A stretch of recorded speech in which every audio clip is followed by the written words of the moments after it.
Bien. Entonces, el cáncer de próstata va a presentarse en un grupo etario definido, que es en hombres a partir de los 60 años aproximadamente, ¿sí?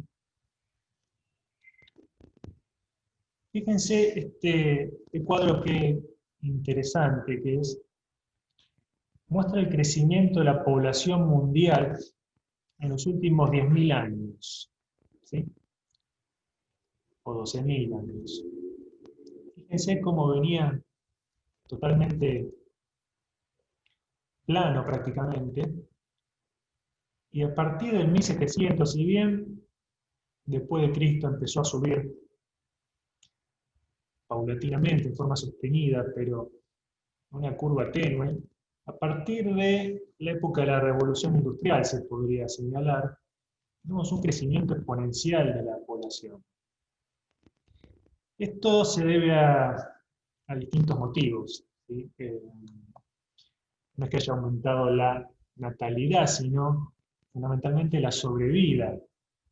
Hasta el año 1700, 1800, la mortalidad infantil era elevadísima, ¿sí? El parto era extremadamente riesgoso para la madre, para el bebé. Pocos llegaban a los 5 años, ¿sí? Si sobrevivían al parto, probablemente muriesen por enfermedades gastrointestinales, respiratorias, ¿sí? Sobre todo por las malas condiciones higiénicas, la falta de agua potable. Ustedes habrán visto que en las grandes ciudades, desde el medioevo hasta el 1800, no había sistema de cloacas, los desperdicios se echaban en el mismo lugar donde se obtenía el agua para beber, la gente no se higienizaba, y bueno, eso llevaba una mortalidad enorme. Cuando se empiezan a resolver esas cuestiones, la población empieza a crecer en esta forma tan abrupta. Después se suma la idea de los tratamientos, ¿sí? Fundamentalmente se debió a medidas preventivas, más que nada el agua potable, a la higiene. Las vacunas, los antibióticos, la hospitalización, la medicina viene un poco después. Entonces, no es de extrañar que la gente no solo tiene una gran mortalidad en los primeros años de vida, no solo es que hubiese poca gente en el planeta, sino que la gente que la habitaba moría cerca de los 30 años, ¿sí? La expectativa de vida empieza a subir a medida que se resuelven estas cuestiones higiénicas. Entonces, no es de extrañar que si estamos estudiando una enfermedad que aparece en hombres a partir de los 60 años, la primera publicación de un carcinoma de próstata aparece en 1853 recién, ¿sí? Hasta entonces las enfermedades, muchas de las que hemos visto, cáncer de mama, que se puede dar en mujeres jóvenes, sí ya se conocían. Hablamos de la tuberculosis en su momento, todas las lesiones cutáneas. Pero bueno, hay algunos tumores que son más modernos, digamos, hijos de la revolución industrial, de la mejora en la calidad de vida. Este es el caso del cáncer de próstata. Se publicó en 1853, el doctor John Adams presenta un caso de autopsia donde habla de una próstata escirra, ¿sí? Indurada, refiriéndose a la neoplasia. Esto fue en Londres. En 1904 aparece la primera descripción de una prostatectomía por vía perineal.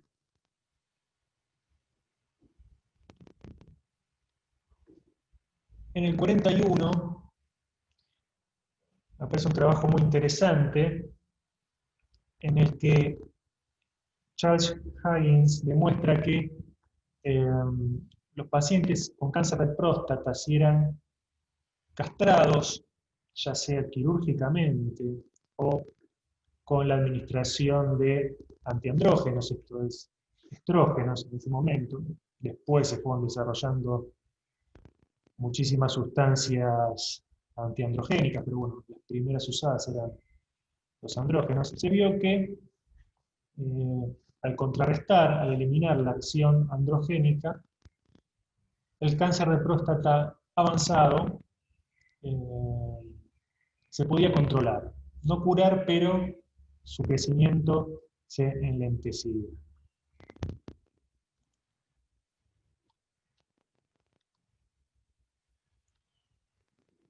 En el 59 aparecen los primeros trabajos sobre radioterapia en cáncer de próstata. ¿Sí? Se trataba de braquiterapia. ¿Sí? Se colocaban a nivel de la próstata distintas agujas que emitían material radioactivo sin demasiado control de la radiación, ¿no? ni de la extensión a nivel de los tejidos periféricos. Pero bueno, es un primer avance acerca de una herramienta muy útil al día de hoy en el cáncer de próstata. ¿Sí? Ya hemos visto la cirugía, hemos visto la aparición del bloqueo hormonal y hemos visto acá el tratamiento radioterapéutico. ¿Sí? Son los pilares al día de hoy del tratamiento en cáncer de próstata.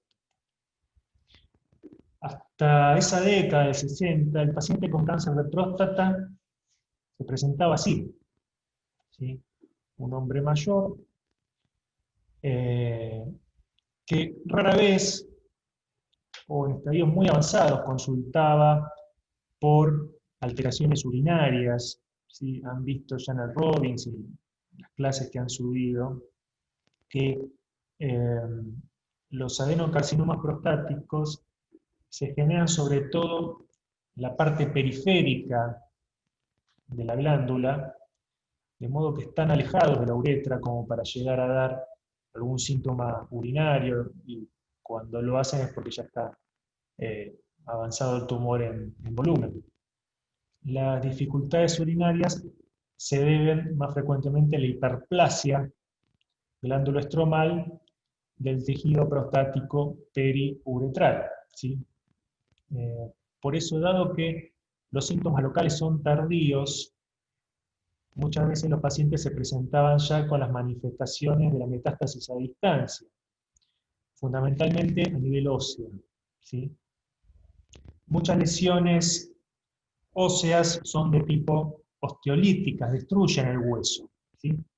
Pero como este es un tumor bastante indolente, de crecimiento lento, le da tiempo al hueso como para ir reaccionando y formar estas imágenes osteoblásticas, así con formación de hueso, que reacciona a la metástasis.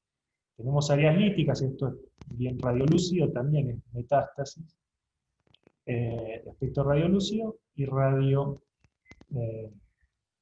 radiopaco, ¿sí? Plásticas, metástasis osteolíticas y osteoblásticas. Acá está lleno, ¿sí? Diseminación. Generalmente se dan a nivel de la columna, ¿sí? Pero bueno, este es un caso extremo. Fíjense que también hay la lesión radiolúcida. Llama la atención las áreas opacas, pero bueno, hay un compromiso óseo generalizado. Y así se solían presentar los pacientes.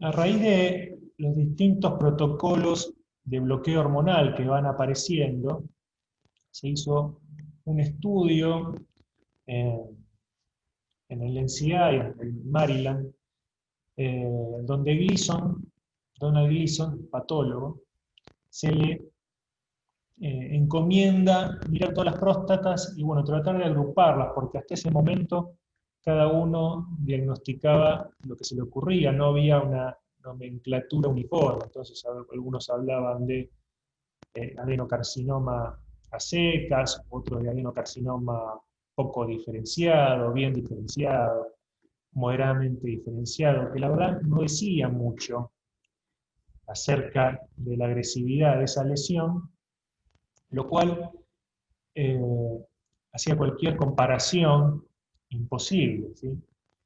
La estandarización en la terminología es un elemento esencial para que todos hablemos lo mismo y podamos comparar los resultados. Bueno, de eso se encargó Gleason y él diseñó un sistema de gradación eh, bastante particular, ¿sí? Ya probablemente lo hayan visto, es un tanto confuso, pero bueno, voy a tratar de explicárselo si no agregar más confusión a este tema. Gleason dijo que hay 5 patrones en los adenocarcinomas prostáticos, ¿sí?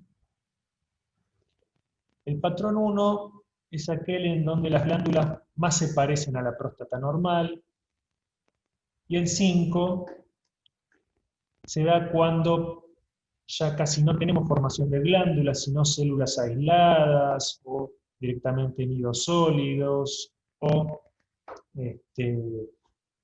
playas difusas de infiltrado carcinomatoso.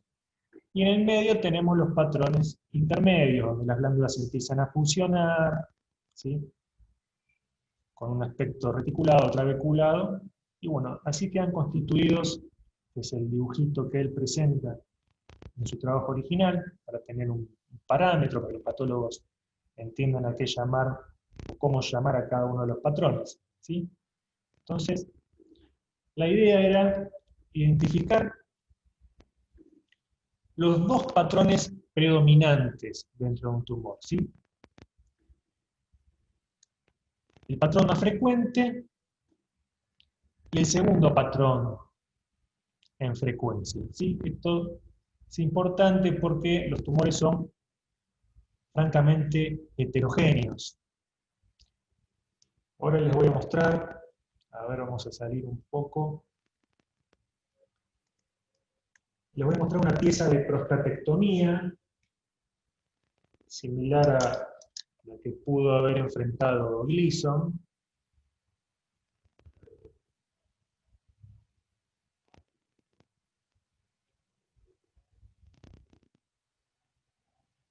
Este es el borde. Ven que está pintado con tinta china. Y ahora que veo esto, voy a cambiar de planes. Les voy a mostrar primero, a ver dónde lo tengo, un video de cómo se estudia una prostatectomía. Vamos primero con la macroscopía, ¿sí? A ver.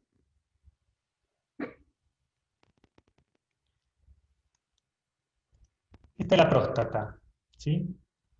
Viene con una sonda, esta es la cara anterior, esta es una pieza de prostatectomía con las vesículas seminales. Entonces, el primer paso es orientarse.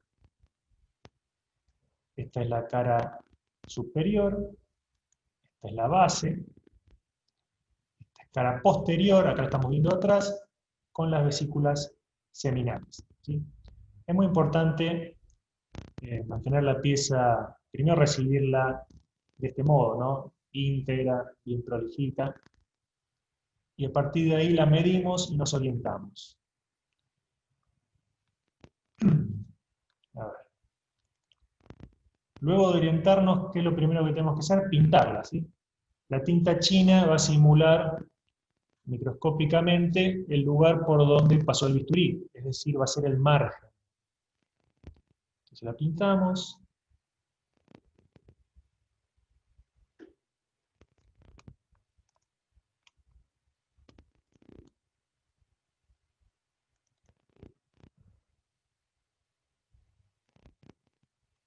Y una vez que está pintada,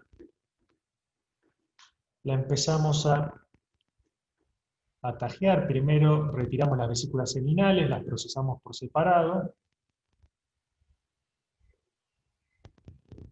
Y acá hay que tener en cuenta una cosa, que el cáncer de próstata macroscópicamente no se ve, ¿sí? No es como procesar cualquier otro tumor que uno corta y muestrea la lesión. Acá la próstata hay que procesarla en su totalidad, dando estas tajadas Fíjense, ven, se ve el parénquima blanquecino. Nunca hay que perder la orientación.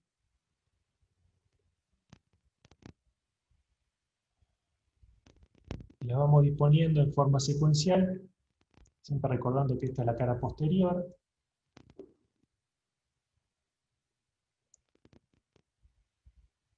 Y conservando la lateralidad para después ver el tumor si tenía un compromiso de un solo lóbulo o si era bilateral.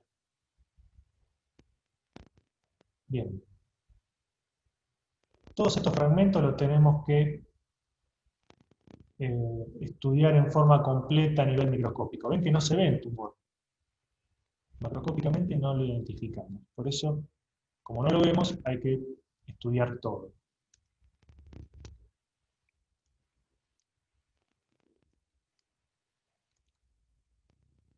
Yo creo que, bueno, se hacen todas las cápsulas, donde vamos a ir metiendo los distintos fragmentos. Acá tengo unas fotos de cómo quedaría esto.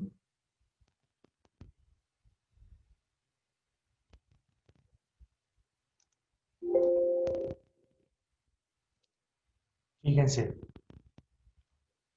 esto es parénquima normal, acá está la uretra, está la cara posterior, y ven esto blanquecino acá, bueno, ahí está el tumor.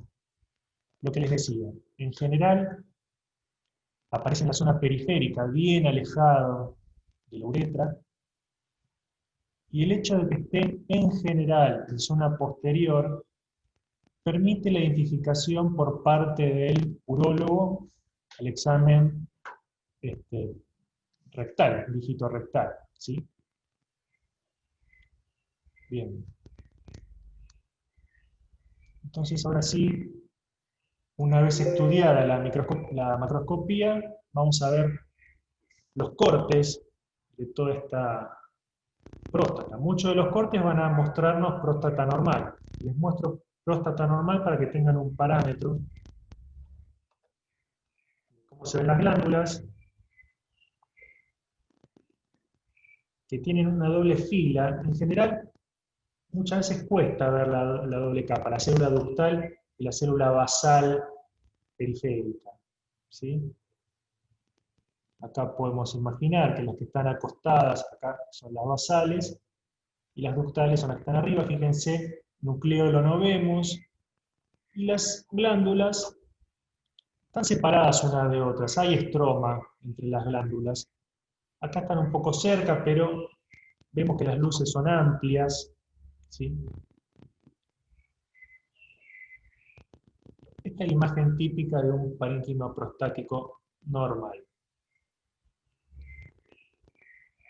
Hay cierta variabilidad en tamaño, en la dilatación de la glándula, pero en general es todo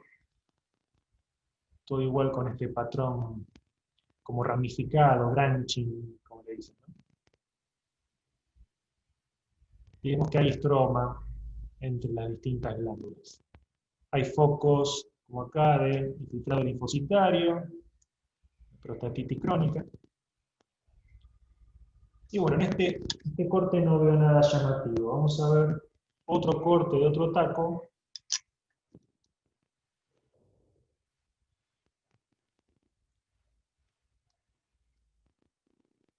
A ver.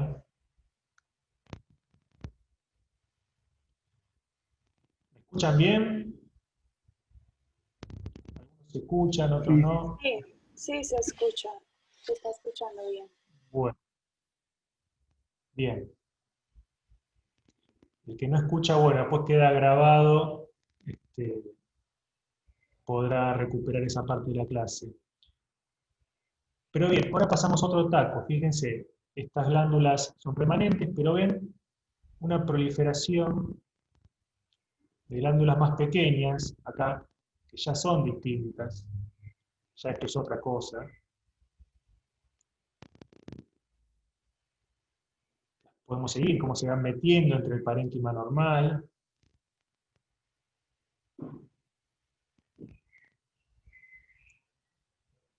Acá también, bueno, las ven, ¿no es cierto? Entonces, me voy a ir hacia un borde. Acá está la tinta china, por acá pasó el bisturí. Fíjense qué cerca que está el tumor. Acá está el tumor. Estas glándulas fusionadas unas con otras, ¿sí? El margen por acá está bien. No es esto lo que les quiero mostrar igual. A ver. Está por acá. Este es otro taco. Fíjense la tinta china muy cerca del tumor acá. Si realmente llega a estar en contacto, eso implica que el paciente va a tener que agregarle radioterapia a la prostatectomía, ¿sí? Hay muchas modalidades de tratamiento. Esto que está acá, ¿qué es? ¿Qué estoy enfocando?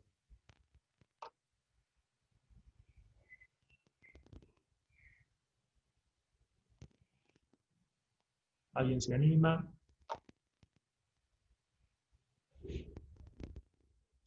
Son neuronas, ¿sí? Es un ganglio parasimpático, vemos las neuronas, la estación nodal y acá el nervio. Y acá, ¿qué estamos viendo?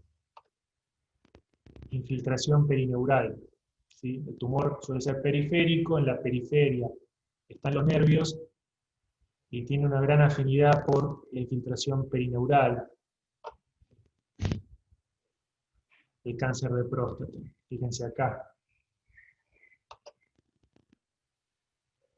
cómo infiltra, cómo abraza el nervio. O sea, la infiltración perineural es un proceso biológicamente activo, no es solamente llevarse el nervio por delante, sino tener la capacidad de migrar, de adherirse, ¿sí? Una serie de diferenciación molecular que permite este, la movilidad a través del nervio.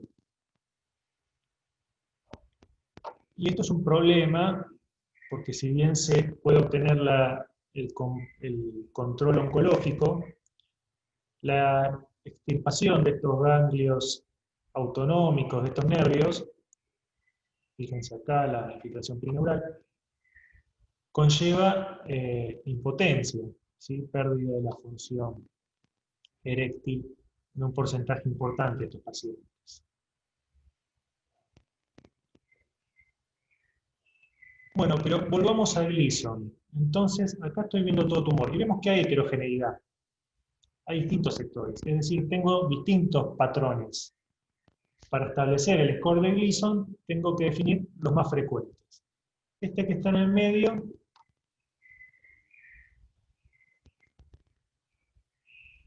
es un componente bastante bien diferenciado. Eh, supongamos en esta pieza de prostatectomía que esto es un 2, por ejemplo. Y me voy hacia otro sector, fíjense, acá ya el carcinoma tiene nucleolo evidente, la próstata normal no tiene nucleolo con este aspecto. Y nos vamos a un sector donde vemos acá cordones. Esto es un componente 5, ¿sí? Ya no forma glándulas. Entonces hay que ver cuál sería lo más predominante. Tengo llaves. Sí, gracias, Martín. Chau, chau. Bien, les decía, tengo que buscar el componente predominante. Yo podría decir que el predominante acá, vamos a ser no tan rigurosos, es este que está acá, que sería, acá ya un grado más, que el 2 sería un 3, o esto sería un 3.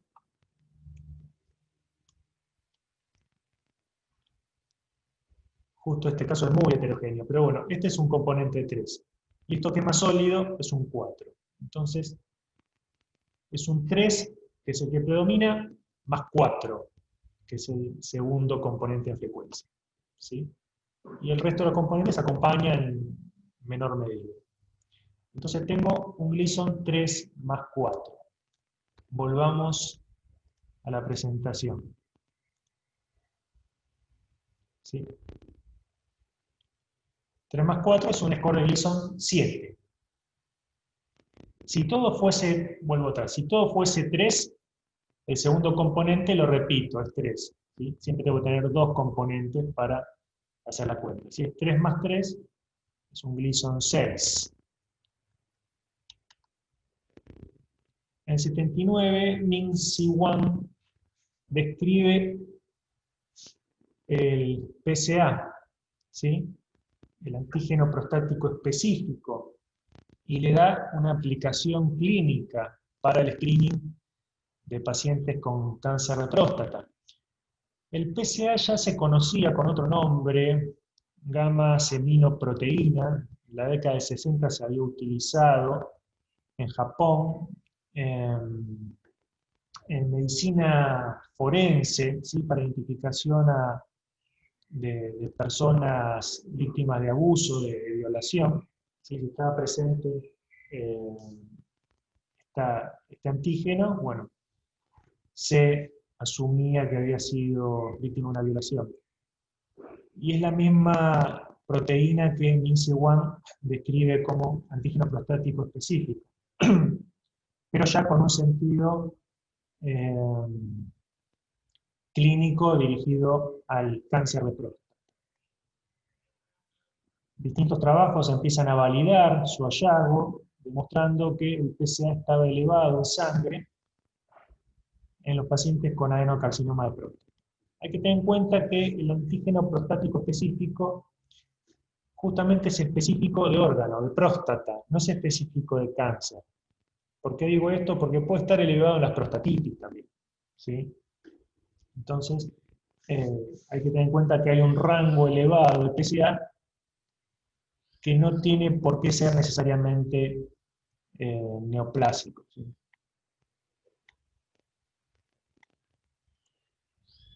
Hasta entonces, el cáncer de próstata se diagnosticaba, como les mostré, en pacientes con lesiones osteolíticas, osteoblásticas, con alguna dificultad urinaria en casos avanzados, como les dije, y se hacía con el tacto rectal dirigiendo una aguja para obtener tejido. En el 88 se agrega la guía ecográfica, ¿sí? Que permitía, como le decía, no identificar la lesión, porque vieron que macroscópicamente es difícil ver el cáncer de próstata. Ecográficamente tampoco hay ningún rasgo específico que permite identificar, acá está el tumor, como hacemos por ejemplo en la mama o en la tiroides, que con el ecógrafo identificamos la lesión y vamos a hacer la punción dirigida. Acá el ecógrafo sirve para identificar la próstata y que la biopsia se realice sobre el tejido prostático y no sobre tejidos blandos adyacentes, donde hay vascularización, nervios, digamos, zonas sensibles, que a lo mejor con la guía digital, táctil, es mucho más impreciso. Entonces es un gran aliado para el muestreo de biopsias prostáticas. Como les decía, como no se puede ir directamente con la aguja hacia el tumor, porque no se ve, lo que se hace es un estudio randomizado, como un mapeo, ¿sí? De los distintos sectores de la próstata, asumiendo que si hay un tumor en alguno de los cilindros que se obtiene, se va a poder identificar. Ahora les voy a mostrar a continuación un cilindro de próstata. Bien, con esta máquina se hace TrueCut y con el ecógrafo se identifica el órgano y se va haciendo un mapeo. Distintos cilindros se obtienen del lado derecho, izquierdo, superior, inferior y así. Hasta 12 cilindros se obtienen, ¿sí?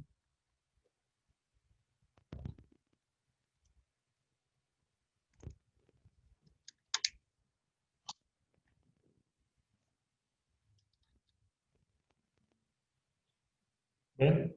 El tejido que obtenemos es cilíndrico, filiforme, donde vemos el parénquima prostático y tenemos que identificar el carcinoma entre estas glándulas. Estas glándulas son amplias, están separadas por estroma, no me preocupan. Vamos a otro cilindro, tampoco me preocupa.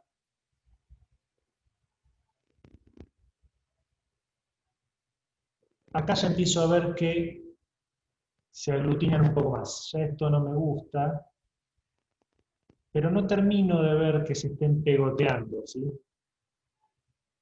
No terminan de fusionarse. Este sector es sospechoso, no me gusta.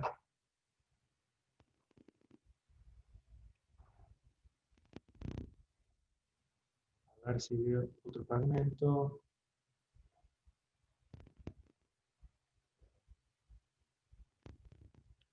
Y acá hay otro, donde veo glándulas pequeñas.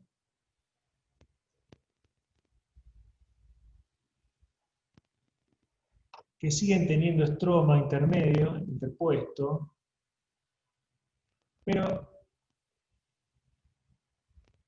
no parecen muy normales, la verdad, me incomodan. Hay una técnica inmunistoquímica que me permite diferenciar si estas glándulas son benignas o de adenocarcinoma, ¿sí? Y no es el PSA, porque el PSA no me sirve para nada acá, porque es un antígeno que va a estar presente tanto en las glándulas normales como en las neoplásicas. Recuerden la estructura de la glándula normal, que presentaba células basales y células ductales.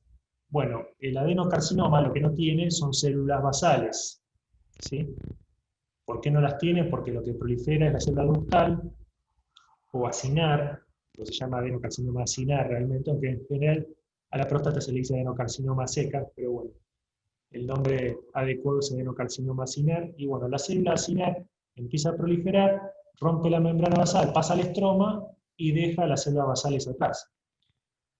Entonces, hacer una determinación inmunistoquímica para células basales me va a permitir identificar los adenocarcinomas de próstata de las hiperplasias que simulan un adenocarcinoma o de las atrofias que simulan un adenocarcinoma, porque las atrofias o las hiperplasias o el parénquima normal va a conservar las células basales, mientras que el adenocarcinoma lo va a perder. Acá les muestro. Y el anticuerpo que se utiliza es una citoqueratina de alto peso molecular. Bajo un poco la luz. Fíjense. Glándulas normales que tienen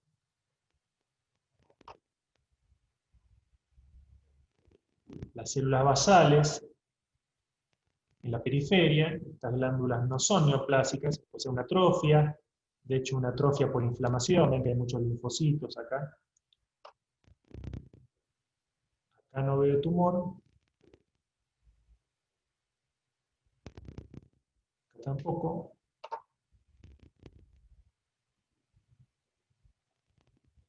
Acá tengo marcado un foco donde se pierden las células basales. Por lo tanto, este foco de acá es de un adenocarcinoma, ¿sí? Esta es la técnica que utilizamos, citocreatina 903 o de alto peso molecular. No viene al caso, no creo que les pregunten esto, pero cuando tenemos que definir en un cilindro si estamos frente a un adenocarcinoma de próstata o no, y no es tan sencillo, nos asistimos con inmunistoquímica para evaluación de la célula. Bien, bueno, entonces estamos llegando, promediando los 80, ¿sí? Año 88, y nos encontramos con una neoplasia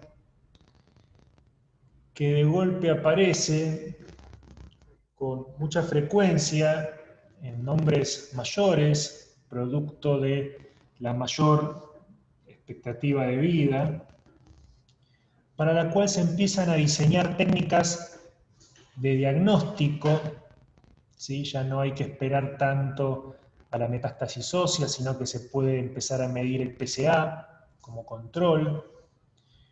Se puede empezar a realizar métodos diagnósticos más específicos, no esperar al compromiso urinario y realizar este mapeo con ecografía de lesiones que no son visibles ni palpables.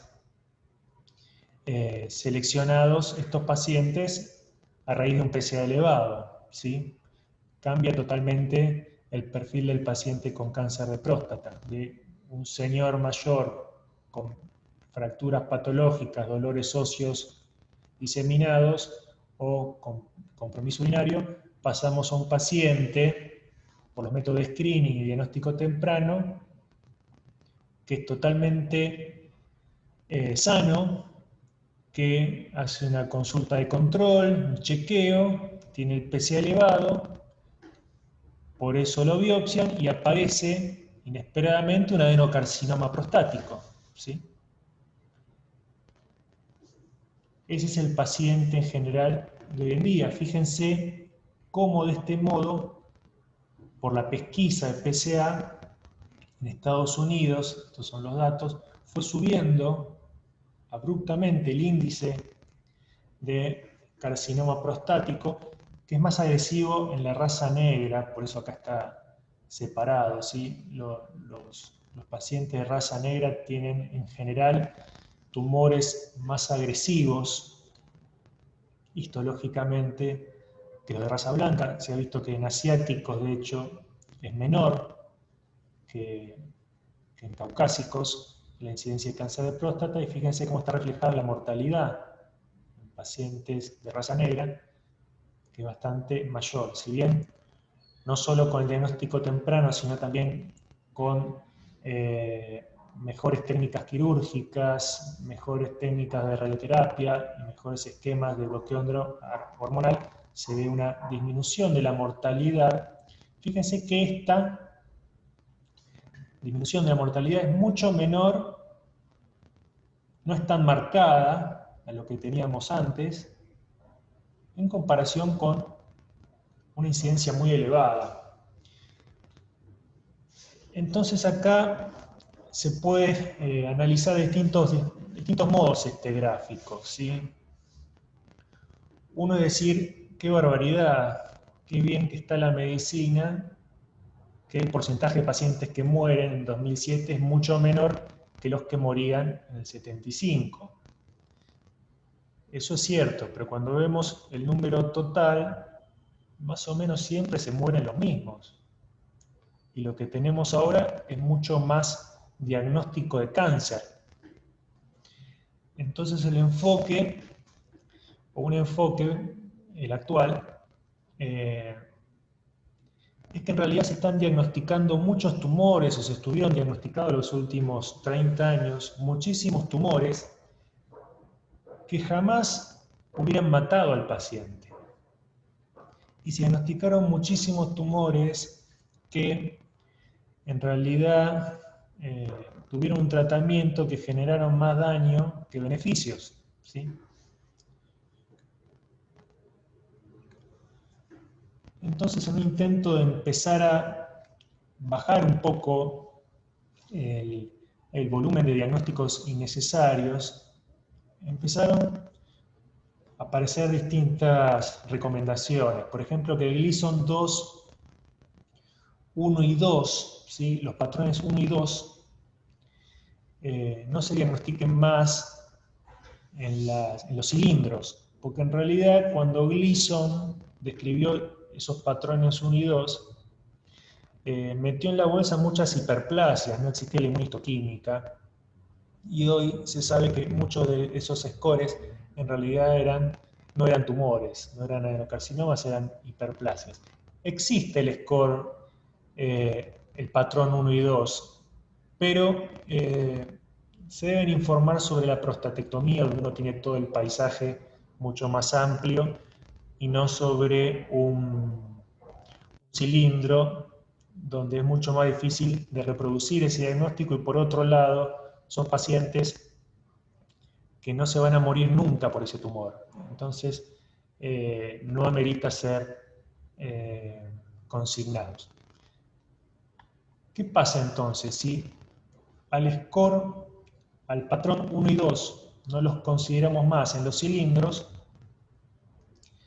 El score de Gleason, que iba del 2 al 10, acá síganme porque se pone un poco confuso,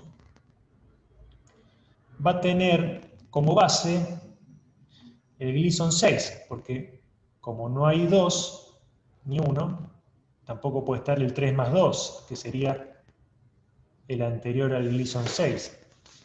Entonces tenemos como score más bajo el 6, después viene el 3 más 4, y después aparece el 4 más 3.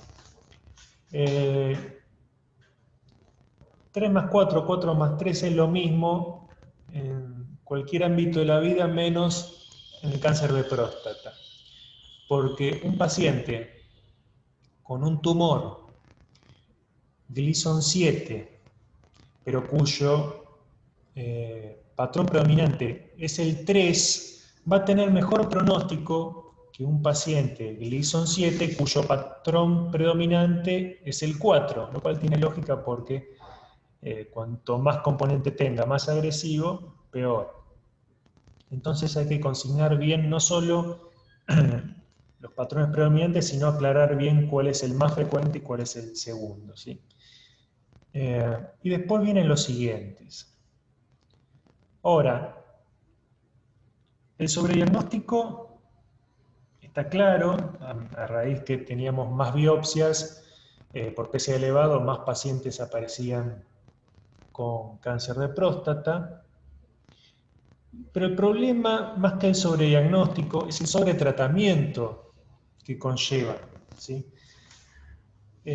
A un paciente se le explica, supongamos que su tumor se gradúa del 2 al 10 y él tiene un 6, la sensación que tiene ese paciente es que está un poquito peor que la media, ¿no? Si 10 es máximo y tengo un 6, bueno, tengo que tratarme. Pero ahora sabemos que 6 es el mínimo, ¿sí? Entonces, entendiendo esto, los pacientes podrían optar, de hecho lo que está ocurriendo ahora, a tratamientos más conservadores o incluso a no hacer nada. No hacer nada, nada terapéutico. En realidad, lo que se hace es la vigilancia activa. No es que se olvida como si no tuviese nada, sino que es un paciente que se lo va a vigilar con estudios periódicos, control periódico del PSA, eventualmente biopsias, repetir las biopsias, y recién se va a tratar ese paciente cuando realmente se vea una progresión de la enfermedad, cosa que muchas veces en este score 6 no se ve. Al punto que algunos sugirieron dejar de llamar adenocarcinoma al score 6 y llamarlo simplemente proliferación de origen epitelial prostático o algo así, pero bueno, no se llegó a tanto. Se lo sigue llamando adenocarcinoma Gleason 6, que hay que vigilarlo, pero no hay que tener una conducta necesariamente tan agresiva. Y acá entra el deseo del paciente, ¿sí? Si un hombre de 70 años se le detecta un adenocarcinoma Gleason 6 de buen pronóstico, pero él decide que quiere ver crecer a los nietos, que quiere disfrutar de la vida, que ya la vida sexual no le interesa, está en otra etapa, puede optar por una prostatectomía, por irradiarse o hacer un bloqueo hormonal. Mientras que si es un hombre también de 70 años con el mismo tumor, pero que, no sé, le importa mantener su función sexual, prefiere la calidad de vida, a su entender, más que la cantidad, y asume ese riesgo, porque la vigilancia activa en algún punto es un riesgo que se asume, puede evitar o postergar el tratamiento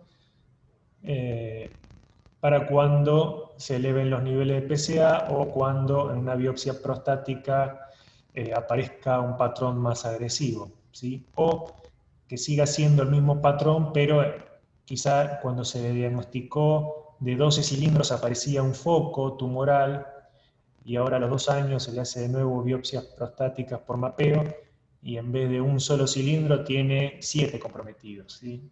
El mismo Gleason 6, pero que está creciendo. Entonces recién ahí se dejaría la vigilancia activa y se procedería a un tratamiento. Entonces, a raíz de todo esto, en el 2014 apareció un consenso para dejar de hablar de estos scores de Gleason a partir del 6, por esta idea que él comentaba, de que tengo del 2 al 10 tengo 6, estoy medio complicado. En realidad, 6 es lo mínimo, entonces se empezó a hablar de grupos. Fíjense cómo están estratificados los grupos. El grupo 1, que es el 3+3, son los pacientes que se van a morir de otra cosa y los que pueden hacer vigilancia activa. El grupo 2 son los 7, pero el 3+4. Fíjense qué diferencia hay entre decir 3+4 que 4+3, que viene a ser el grupo 3. Después todo lo que dé 8, esta curva, sobrevida, va a ser el grupo 4, y el grupo 5 son los Gleason 9 y 10. ¿Sí?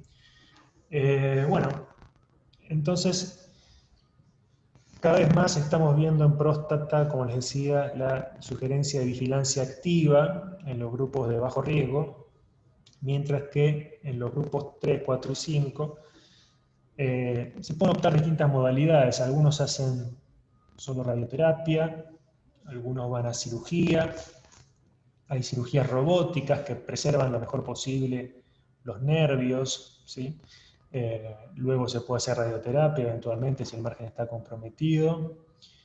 Y bueno, pacientes con enfermedad metastásica, que suelen ser los del grupo 5, porque son tumores más agresivos, hay la posibilidad de un bloqueo hormonal, ¿sí? Lo cual funciona muy bien durante varios años, aunque como pasa siempre con estas cosas, eventualmente se genera una resistencia por la emergencia de clones resistentes al bloqueo, y ahí la enfermedad progresa y son los pacientes que fallecen por esta enfermedad. Bien, ¿alguna pregunta de próstata?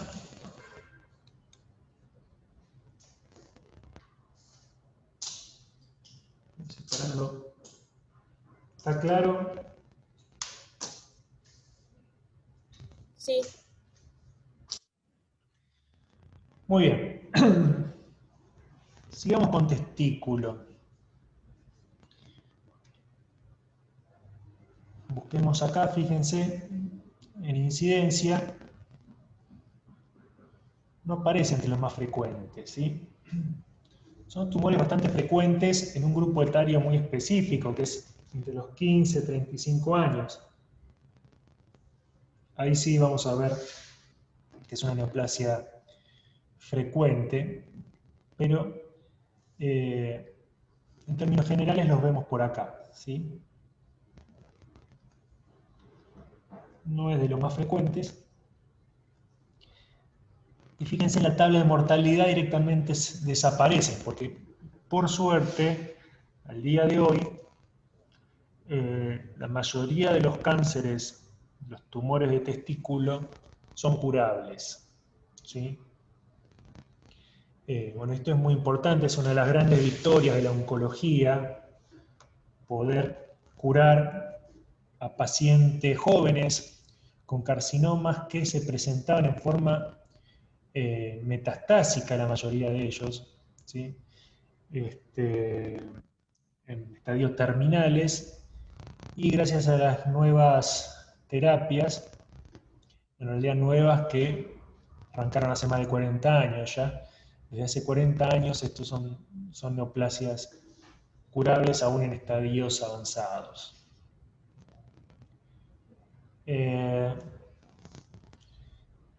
Se conoce desde hace mucho las neoplasias testiculares, porque les decía, son pacientes jóvenes.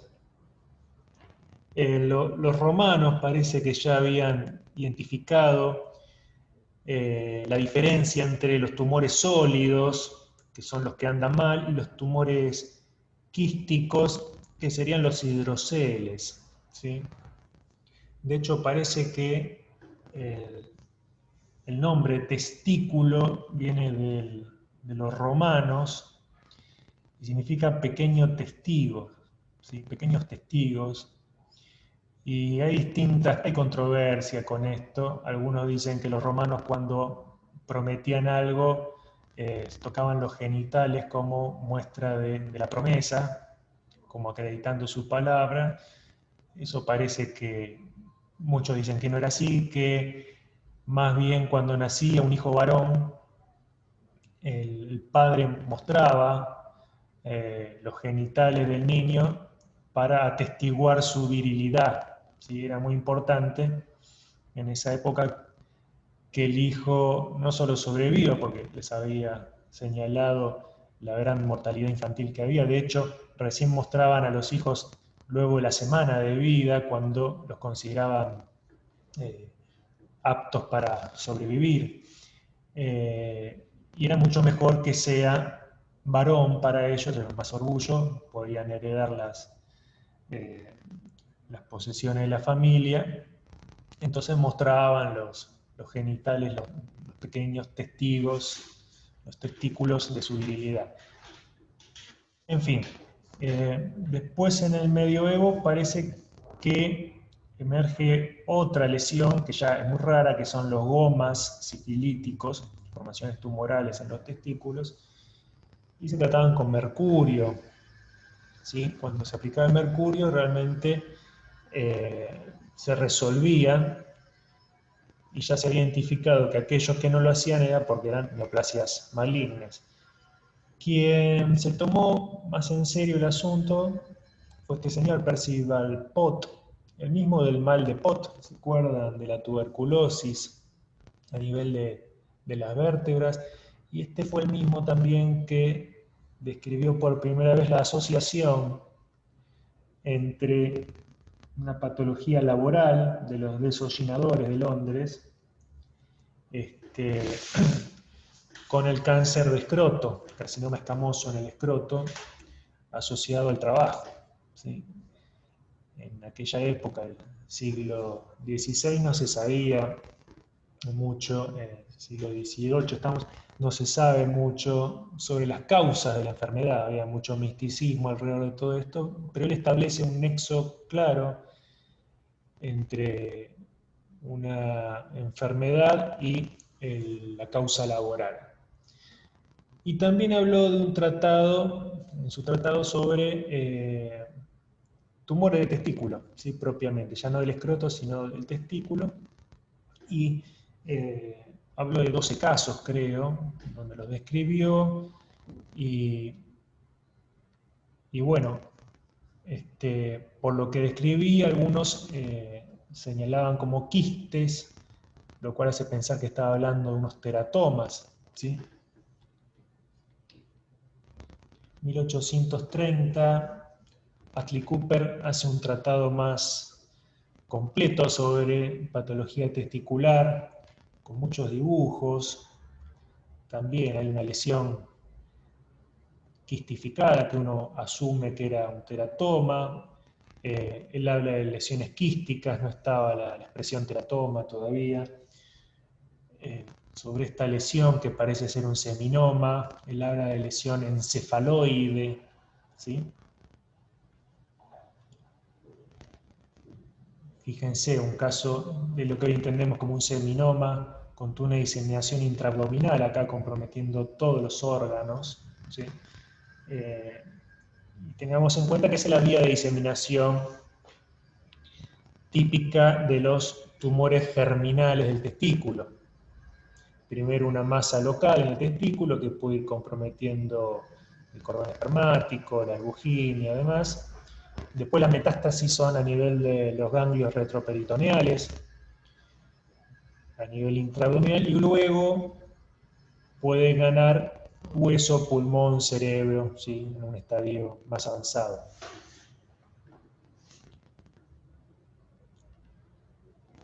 A partir del trabajo de Maurice Yebasu es que emerge la expresión seminoma, ¿sí?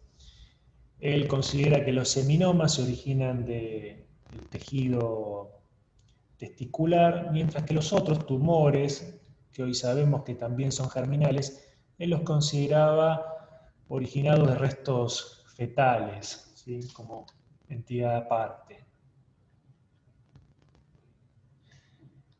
En el 46, a partir de este trabajo, en las Fuerzas Armadas, el Departamento de Patología de las Fuerzas Armadas en Washington, Estados Unidos, Friedman y Moore hacen un trabajo sobre 922 tumores y aparece la clasificación moderna, podríamos decir, donde hablan de seminoma, el carcinoma embrionario, el teratoma, aparecen como entidades pertenecientes a las neoplasias germinales.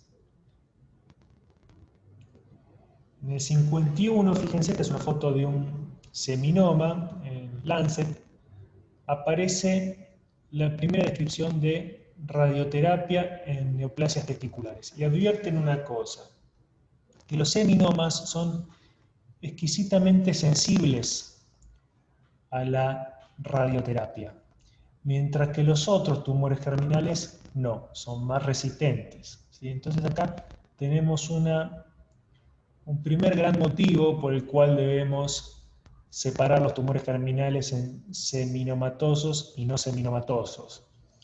En la práctica clínica esto se traduce en radiosensibles y radioresistentes. Es un dato importante porque cuando están diseminados hacia los ganglios retroperitoneales, la irradiación de los mismos produce la cura en los seminomas, mientras que los no seminomatosos, llámese teratoma, carcinoma embrionario, coriocarcinoma y seno endodérmico, van a ser resistentes, ¿sí? Pero bueno, por otro lado, los seminomas son más frecuentes, entonces ya esto realmente es un gran avance para el control de estos pacientes. Hasta ese momento solo había la resección quirúrgica y muchas veces lo que parecía un estadio 1 localizado, después daba o se manifestaba con metástasis retroperitoneales. La posibilidad de irradiar esos pacientes mejoró muchísimo la sobrevida. En el 59 aparece Gunnar Teilum a describir el tumor de seno endodérmico como parte de este espectro de tumores germinales no seminomatosos. A los fines prácticos, la importancia es identificarlo para saber que va a formar parte del grupo de los tumores radioresistentes.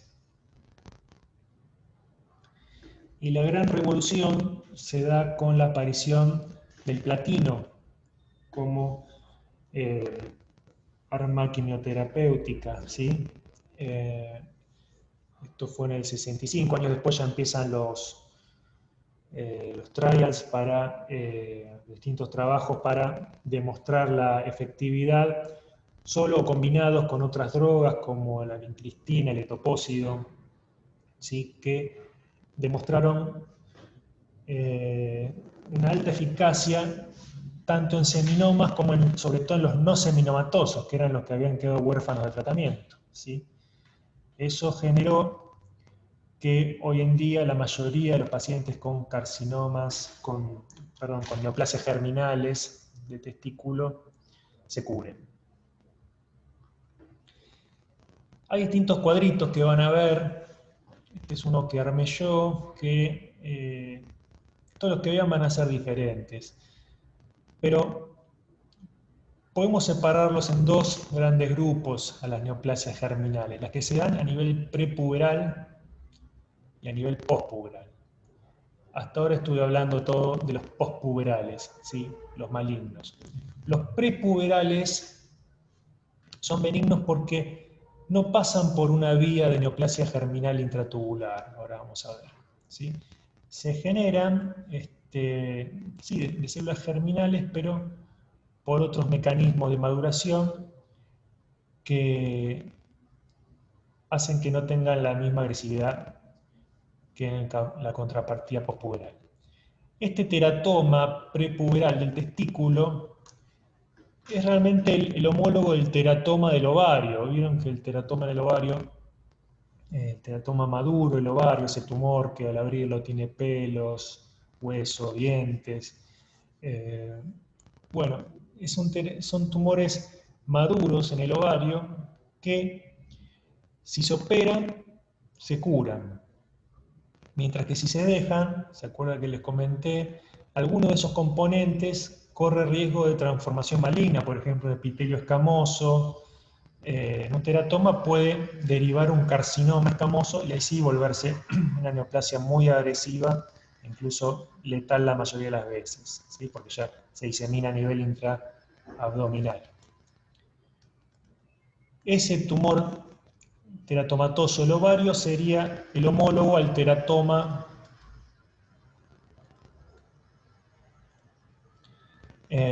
prepuberal en el varón, ¿sí? Ahora, los teratomas postpuberales en el varón, por más que sean maduros en su aspecto, siempre son malignos, porque fíjense, vienen de la diferenciación de neoplasias malignas. A partir de un carcinoma embrionario se pueden generar las distintas estructuras extraembrionarias, el seno endodérmico, coriocarcinoma, o somáticas, el teratoma y todas sus presentaciones tisulares. Es decir, este teratoma postpuberal viene de una vía ya neoplásica maligna, ¿sí? Por más que sean bien diferenciados, maduros, son malignos, a contrapartida del prepuberal. Bien.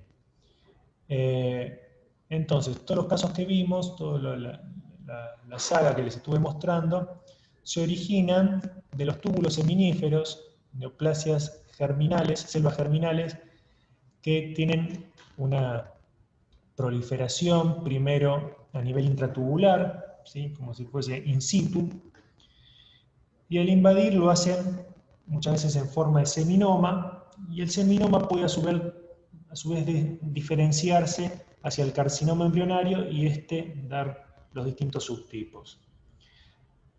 Algunas teorías dicen que la neoplasia germinal intratubular puede directamente desarrollar un carcinoma embrionario sin necesidad de pasar por la etapa de seminoma. Pero bueno, en todo caso, este cuadro explica la gran heterogeneidad que suelen tener estos tumores, ¿sí? Es raro ver alguno de estos en estadio puro. El seminoma sí lo podemos ver en estadio puro, porque todavía, uno entiende, no se diferenció hacia estas líneas. Pero una situación que puede ocurrir, por ejemplo, es un seminoma que hace luego un tiempo una metástasis retroperitoneal, y la metástasis retroperitoneal corresponde a un teratoma, por ejemplo, ¿sí?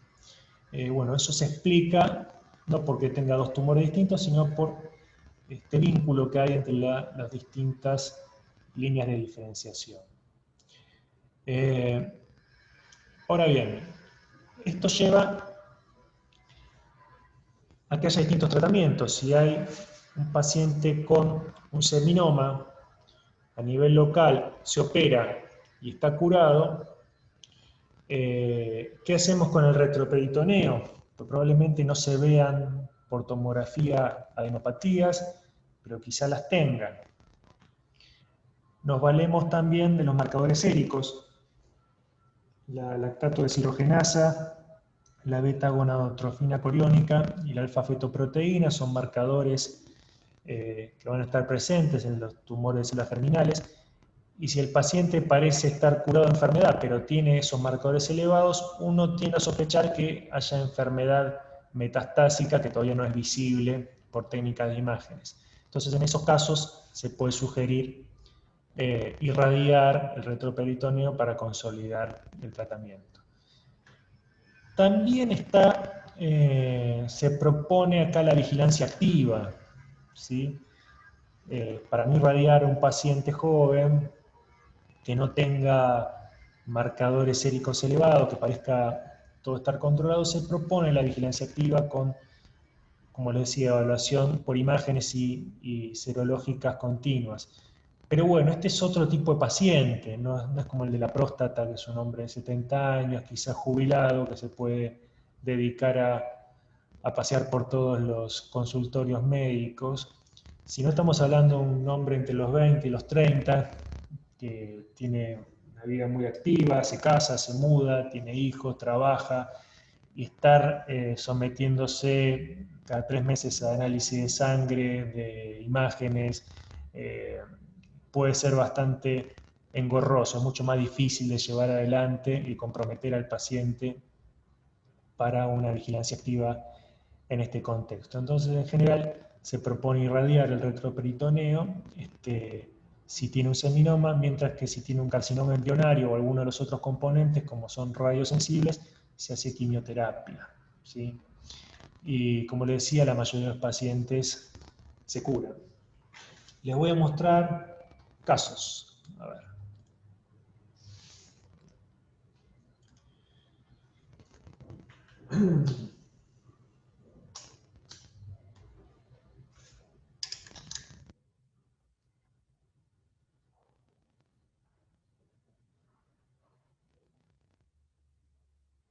Todo este tejido fibroso es el testículo.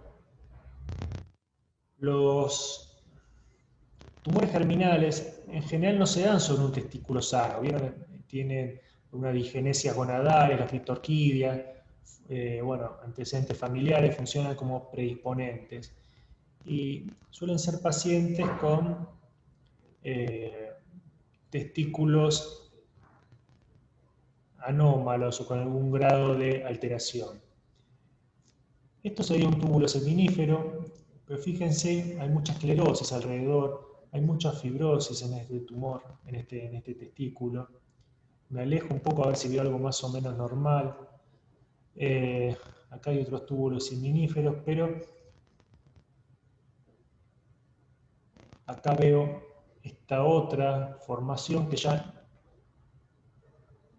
parece estar reemplazando el túbulo, que será una neoplasia germinal intratubular. ¿Sí?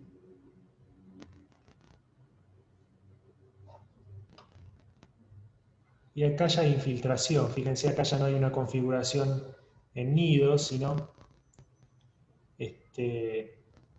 vemos una infiltración del estroma por estas células con núcleo evidente, ¿sí? Acompañadas de mucho infiltrado linfocitario. ¿Sí? Esto es característico de los seminomas. Esto es un seminoma. Vemos mucho infiltrado linfocitario acompañando. Estas son las células seminomatosas. Y todos estos puntitos oscuros son los linfocitos acompañantes. Este es un túbulo.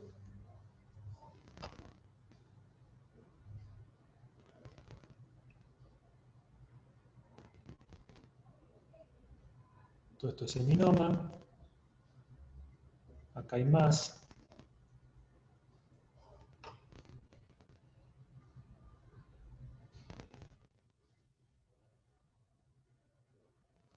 Se mezcla, se confunde cuáles son las células tumorales y cuáles son los linfocitos, pero bueno, acá se ve bien que esta es neoplásica, esta también, ¿sí? Acá con un citoplasma claro que le da el aspecto de huevo frito, algunos dicen.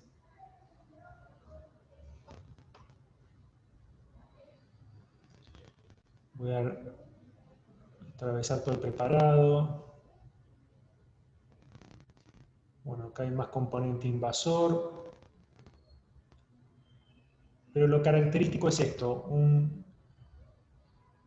gran componente linfocitario acompañante, ¿sí?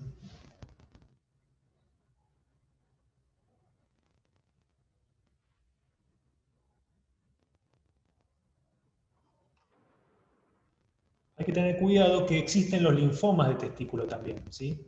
Entonces, ante la duda, uno tiene que hacer inmunistoquímica para descartar que haya un componente seminomatoso y si no lo hay, ver qué está pasando con todo ese infiltrado linfocitario, si corresponde a un linfoma o es simplemente una orquitis. Bueno, Tenemos técnicas inmunistoquímicas específicas para seminoma. El C-Kit es uno.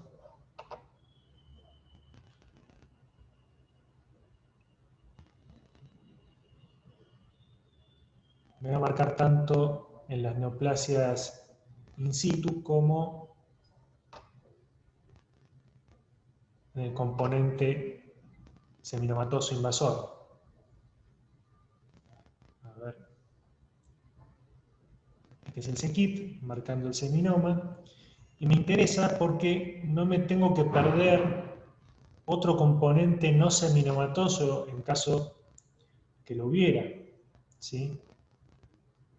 ¿Por qué? Porque va a ser un paciente que no va a ser buen candidato a la radioterapia, si llegase a tener un componente no seminomatoso. Bien. Acá parece que todo el tumor marca C-Kit. Ahora vamos a ver otra neoplasia testicular de otro paciente. Perdón, A consulta. ver. ¿Todos Sí. los tumores están asociados a la mutación del KIT que se usa como inmunitario? Uy, no escucho bien, escucho muy entrecortada la pregunta.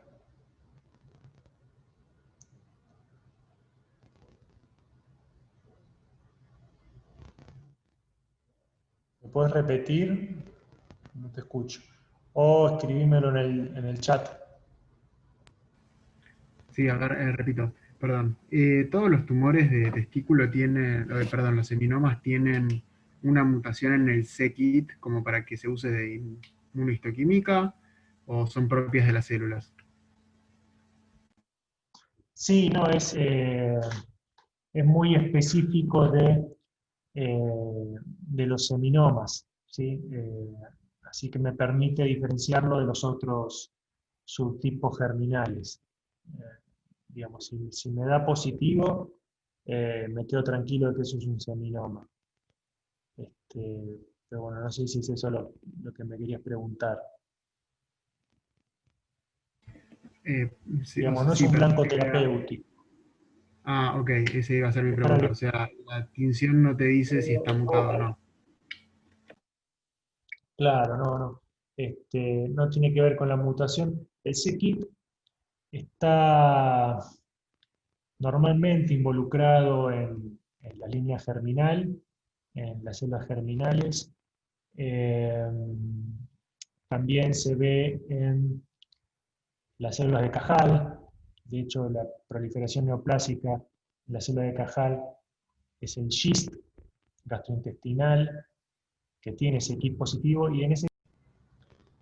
A ver, el hecho de que lo exprese inmunistoquímicamente no significa que esté necesariamente mutado. ¿Sí?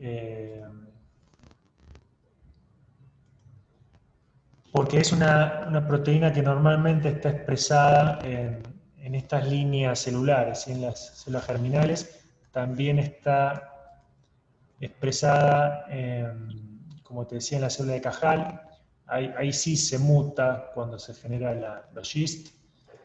Y en células mieloides también, las líneas mieloides también está el c-Kit. Digamos, es una vía de proliferación bastante extendida, pero no se utiliza en testículo como target terapéutico, lo usamos para diagnóstico. Y no significa necesariamente que esté mutado. No sé si tendría sentido usar el Gleevec, que es el bloqueante para el c-Kit. No sé si tendría sentido porque, como te decía, el seminoma se cura prácticamente siempre con cirugía y radioterapia, ¿sí? Entonces, someter a una terapia molecular, que también tiene sus complicaciones, no tendría sentido en este caso. Por eso no se nos pide nunca que hagamos evaluación de c-Kit en seminomas. Lo que nos piden, como les decía, es sí que identifiquemos que no haya otro componente germinal. Bueno, acá estamos viendo un testículo un poquito, no es del todo normal, pero más reconocible que el anterior. mucha hiperplasia de células de Leydig, que son estas de acá.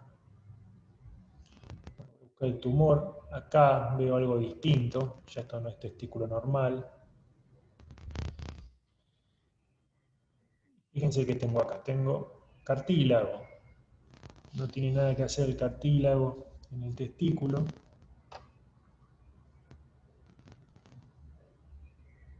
Y veo estas estructuras cilíndricas como ductales, muy bien diferenciadas. Realmente cuesta creer que esto sea un tumor maligno, pero bueno, este componente teratomatoso tan bien diferenciado, tan maduro, en realidad es derivado del carcinoma embrionario que tenemos por acá. Es este de acá. Entonces, nada bueno puede salir de esto, ¿sí? Por más que sea muy maduro el teratoma, es un componente maligno, ¿sí? Con capacidad de diseminación.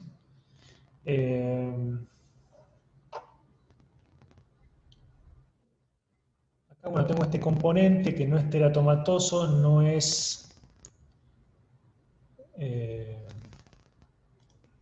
como les decía, no es seminomatoso tampoco, ¿sí?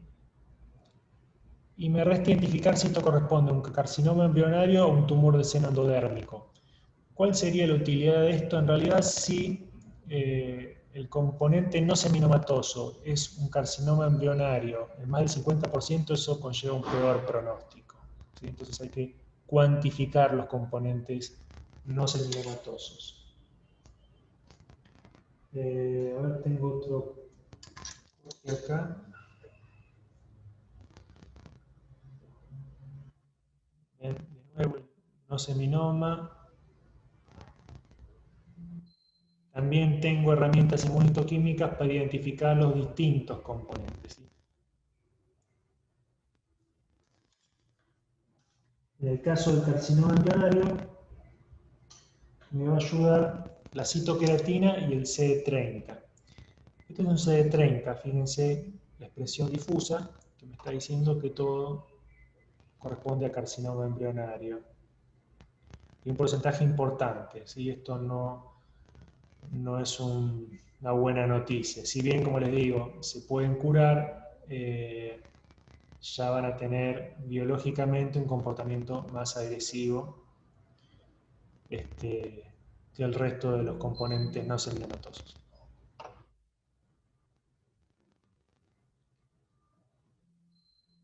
Bien.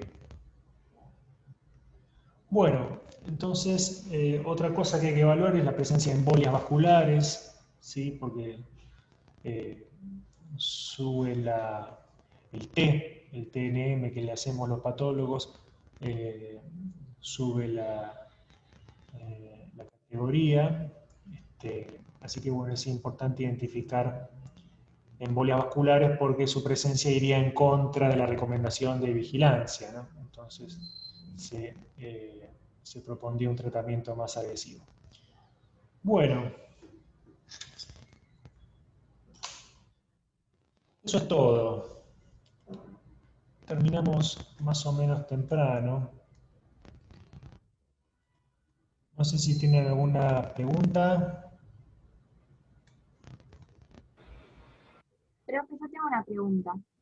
No escuché bien. Sí. ¿El carcinoma embrionario es de mejor pronóstico que el tumor del seno endodérmico? El ¿O al revés? carcinoma embrionario, si es de peor pronóstico que el seno endodérmico. Sí. ¿Esa es la pregunta? Sí. Sí, el carcinoma embrionario es más agresivo, ¿sí? Hay que cuantificarlos. En realidad no cambia mucho quizá el tratamiento.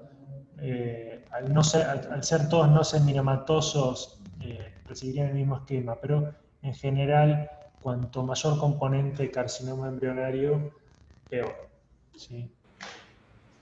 Ah, bueno, gracias. Bien. Acá me preguntan, ¿la inmunistoquímica en este caso sería predictivo y TNM pronóstico o al contrario? No entiendo la pregunta, pero bueno. Pregunta. Sí, El libro decía que por lo general el 60% de los tumores en el testículo se presentan de manera mixta. de manera mixta. Eh, sí, en ese caso, ¿cómo? Porque de los mixtos, o sea, por ejemplo, dijimos que eran más comunes, no sé si lo dijimos, pero entiendo que los tumores son más comunes en la etapa prepuberal, pero sin embargo solamente mencionaste el teratoma y el seno endodérmico. ¿Se presentan juntos con los postpuberales? Eh, a ver, los teratomas y los senoendodérmicos prepuberales en general se presentan en forma pura, digamos, ves todo un teratoma o todo un tumor senoendodérmico. Eh, Puede haber presentaciones mixtas, pero no me importa tanto, porque eso no son las neoplasias que van a evolucionar agresivamente, ¿sí? Yo me empiezo a preocupar en los postpuberales, y como les mostré la vía de progresión desde una neoplasia terminal intratubular, pasando por seminoma, luego por carcinoma embrionario, y los distintos componentes, es de esperar que eh, casi nunca sean puros, ¿sí? Es muy raro ver un tumor germinal puro, no seminomatoso, en un componente solo teratoma, por ejemplo. Eso no se ve, siempre es, como les mostré, un pedacito de carcinoma embrionario. Generalmente el carcinoma embrionario está, y después hay un componente teratomatoso, el seno endodérmico, y en otro foco puedes ver algo de seminoma o no. En general es todo mezclado, los mixtos son los más frecuentes. Y puro, lo más frecuente es que sea un seminoma puro, ¿sí? Si vas a encontrar algo puro.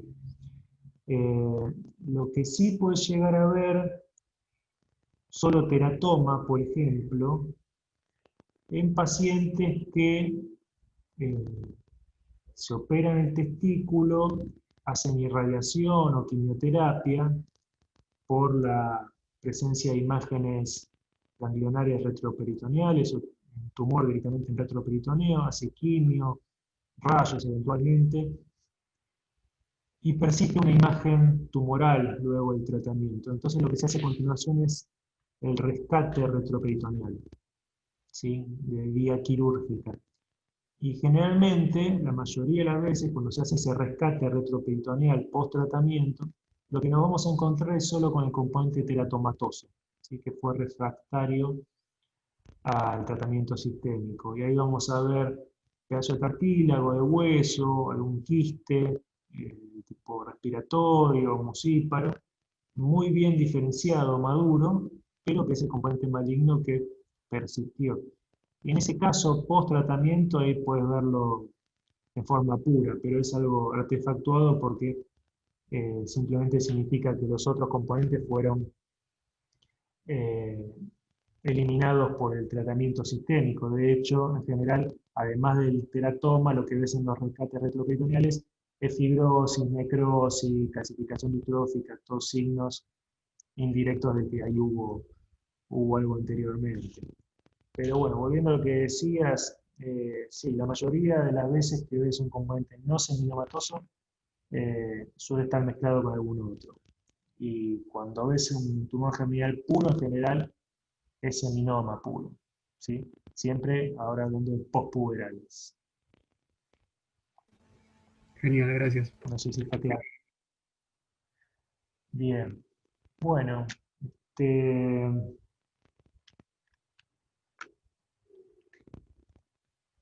bien. No sé si tienen algo más. Lo de Gleason es un poco confuso, yo lo entiendo. Esto de tumores germinales también, porque uno enseguida quiere homologar con el ovario, que también están estos tumores presentes en el ovario, pero cambia mucho la frecuencia, y también la vía biológica por la cual se presenta. ¿Sí? En el ovario, los teratomas vendrían a ser los teratomas prepuberales del hombre. Eh, Pero bueno, después están los digerminomas, lo que se entiende por digerminoma o germinoma es en realidad el seminoma en otra localización. El ovario se llama digerminoma, germinoma también puede estar en retroperitoneo en forma pura, en mediastino, o base de cráneo, en la pineal, ¿sí? Por toda la línea media, el trayecto por donde migran las células germinales durante la embriogénesis, pueden quedar restos de células que eventualmente pueden dar lugar a estos tumores germinales. Pero bueno, pero fuera del seminoma se lo llama germinoma o disgerminoma en el ovario. Pero igual, conservan la radiosensibilidad, todo lo mismo. Bien, por ahora entonces vienen comprendiendo los temas, las clases, no hay mayores complicaciones.